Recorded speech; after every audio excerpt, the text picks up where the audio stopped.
أعوذ بالله السميع العليم من الشيطان الرجيم بسم الله الرحمن الرحيم وصلى الله تعالى على سيدنا محمد وعلى آله وصحبه وسلم رضيت بالله ربا وبالإسلام دينا وبمحمد صلى الله عليه وسلم رسولا ونبيا رب أعوذ بك من همزات الشياطين وأعوذ بك رب أن يحضرون ولا حول ولا قوة إلا بالله العلي العظيم.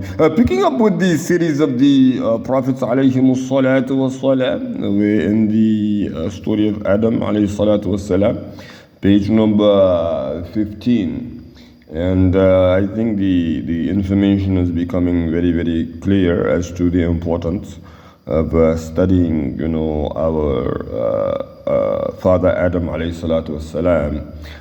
So let's say that actually I am going to make correction because it's at the very bottom of page number 14 when Allah the Exalted said, and He taught Adam all the names of everything. Allah Almighty granted Adam the power to know the names of all creatures and to summarize them by names. That is a bird, that is a star, that is a tree, that is a cloud, and so on. Allah implanted in Adam an insatiable need for and love of knowledge and a desire to bequeath knowledge to his children, pass it on, in other words. This was the reason for his creation and the secret in his glorification. After Adam had learned the names of all things along with their properties and uses, Allah Jalla Jalaluhu presented them to the angels and said, "Tell me the names of these if you are truthful." The angels admitted their inability. "Glory be to you, we have no knowledge except that you have, or we have no knowledge except what, you have taught us. Really, it is you, the all-knower, the all-wise." Allah Jalla Jalaluhu then turned to Adam, said, "O Adam, inform them of their names." And when he had informed them of their names, he said, "Did I not tell you that I know the unseen in the heavens and the earth, and I know what you reveal, in other words, and what you have been concealing, what you reveal and what you are concealing." And these are in Surah number 2, ayah number 31, 32, and 33. Allah wanted the angels to know that He knew of their astonishment when He had told them about the creation of Adam, and that He also knew of their confusion, which they had not revealed, as well as what Iblis had concealed of his disobedience and ingratitude. The angels realized that Adam was the creature who knew what they did not know, and that his capacity to learn was his noble quality. His knowledge included knowledge of the Creator, which we call faith or al-Islam, as well as the knowledge he would need to inhabit and master the earth. All kinds of worldly knowledge which are included in this as well. Adam knew the names of everything. Sometimes he talked to the angels, but they were preoccupied with worshipping Allah Jalla Jalaluhu. Therefore Adam felt lonely. One day he slept, and when he awoke he found near his head a woman gazing at his face with beautiful tender eyes. Perhaps they had the following conversation. Adam said, "You were not here before I slept?" She said, "Yes." He said, "From what?" She said, "I came out of you. Allah created me while you were asleep. Do you not desire to restore me to you while you are awake?" He alayhi salatu wasalam said, "Why has Allah created you?" She said, "To be your solace." He said, Thanks to Allah, I was feeling lonely." The angels asked her name. He replied, "Eve," meaning Hawa. Also Eve, and they did call her Eve. "Why did you call her Eve?" Adam said, "Because she was created of me, and I am a living being." Ibn Abbas and a group of companions of the Prophet ﷺ narrated that when Iblis was sent out of paradise and Adam was accommodated therein, Adam was alone in paradise and did not have a partner from whom he could get tranquility. He slept for some time, and when he woke up, he saw a woman whom Allah had created from his ribs. So he asked her, "Who are you?" She replied, "A woman."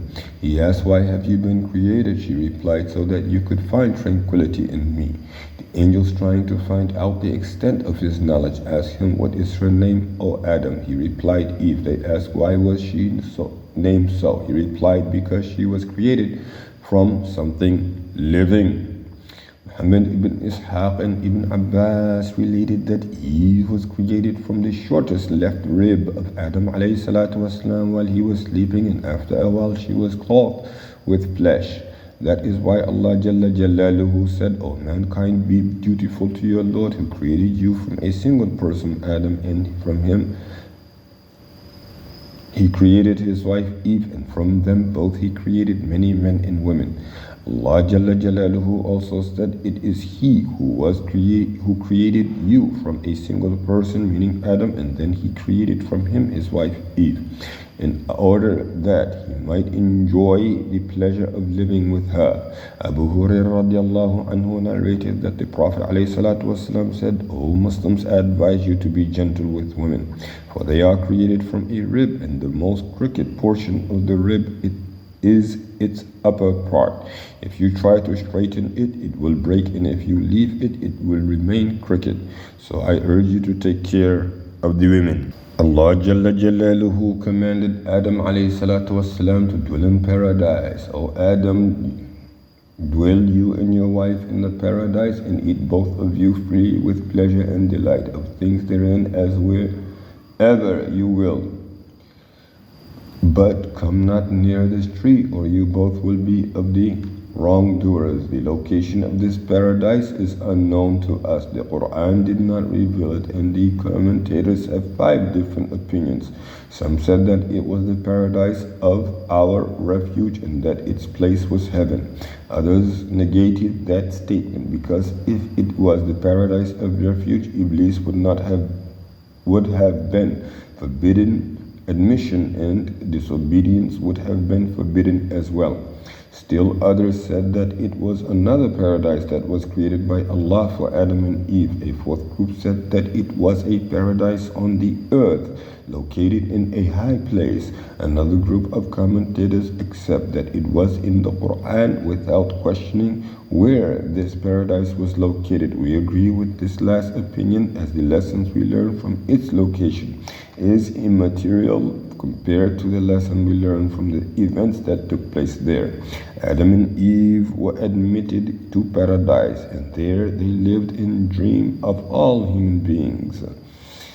Allah permitted them to approach and enjoy everything except the one tree that might have been the tree of pain or the tree of knowledge. Allah forbade them before they were given abode in paradise. "But come not near this tree, O you both will be of the wrongdoers." Adam and Eve understood that they were forbidden to eat the fruit of that tree. Adam was, however, a human being, and man tends to forget. His heart changes and his will weakens. Iblis summoned all the envy within him and took advantage of Adam's humanity to exploit him. He started to whisper to him day after day, coaxing him, "Shall I guide you to the tree of immorality or immortality and the eternal kingdom?" And he said to them, "Your Lord did not forbid you this tree, save you should become angels or become of the immortals." This is Surah number 7, ayah number 20 to 22. And he, the shaitan, meaning Iblis, swore by Allah to them both, saying, "Verily I am of the sincere well-wishers for you both." Adam asked himself, "What will happen if I eat from this tree?" It might truly be the tree of immortality. His dream was to live forever in the pure innocence of paradise. Years went by, and Adam and Eve were preoccupied with thoughts of that tree. Then one day they decided to eat of its fruit. They forgot that Allah had warned them not to approach it, and that Iblis was their sworn enemy. Adam stretched out his hand, picked one of the fruits, and offered it to Eve. They both ate of the forbidden tree. Allah Almighty told us, so Shaitan misled them with deception. Allah also said, thus did Adam disobey his Lord, so he went astray. According to the Old Testament, Eve was tempted by the serpent to eat the forbidden tree. She ate because of the words of the serpent and fed Adam some of it. At that moment, their eyes were opened to the fact that they were naked, and they took the leaves of the fig tree to cover themselves. Wahb ibn Munabah said that their clothing before their sin was made of light on the private parts of both of them. The story in the Old Testament is a falsification and deception. Allah the Almighty revealed, O children of Adam, let not Shaitan deceive you, as he got your parents, Adam and Eve, out of paradise, stripping them of their raiment to show them their private areas. Verily, he and Qabiluhu, his soldiers from the jinn or his tribe, see you from where you cannot see them. Verily, we made the devils protectors and helpers for those who do not believe. Surah number 7, ayah number 27. Adam had hardly finished eating when he felt his heart contract, and he was filled with pain, sadness, and shame. The surrounding atmosphere had changed, and the eternal music had stopped. He discovered that he and his wife were naked, so they both started cutting tree leaves with which to cover themselves. Allah Jalla Jalaluhu addressed him, saying, did I not forbid you that tree and tell you, verily Shaitan is an open enemy upon you? They said unto you, O Lord, we have wronged ourselves.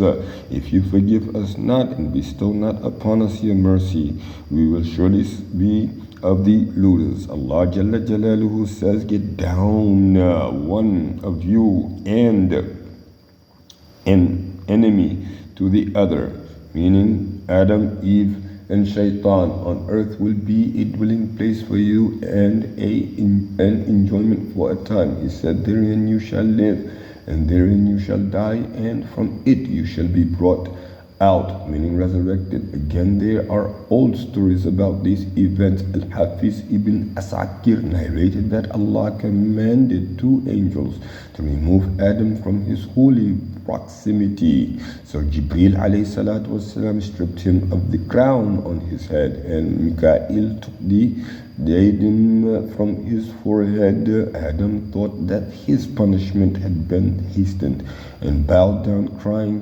forgiveness, forgiveness. So Allah asked, are you running away from me? Adam replied, no, my Lord, but I am shy of you. Abdurrahman ibn Amr al-Awza'i said that Adam spent 100 years in paradise. In another narration, it was said that he spent 60 years. Ibn Asakir reported that Adam wept for 60 years for his loss of paradise and 70 years for his mistake. And he wept for another 70 years when his son was killed. They left paradise and descended upon the earth. Adam was sad and Eve was crying. Allah accepted their repentance because it was sincere, and He took them, or He told them that the earth would be their realm and region where they would live and die, and where they would come on the day of judgment, or where they would come from on the day of judgment. Allah Jalla Jalaluhu recounted this third lesson Adam learned in paradise. And indeed we have made a covenant with Adam before, but he forgot, and we found on his part no firm willpower. And remember when we said to the angels, prostrate yourselves to Adam, they prostrated all except Iblis, who refused. Then we said, O Adam, verily this is an enemy to you and your wife, so let him not get you brought out of paradise so that you be distressed in misery. Verily, you have a promise from us that you will never be hungry therein nor naked, and you will suffer not from thirst therein nor from the sunset. Inshallah, we will stop here on page number 22. We'll be picking it up from the second paragraph and then moving along. سبحانك اللهم وبحمدك وتبارك اسم ربك وتعالى جدك ولا إله غيرك ولا حول ولا قوة إلا بالله العلي العظيم. سبحان ربك رب العزة عما يصفون وسلام على المرسلين والحمد لله رب العالمين.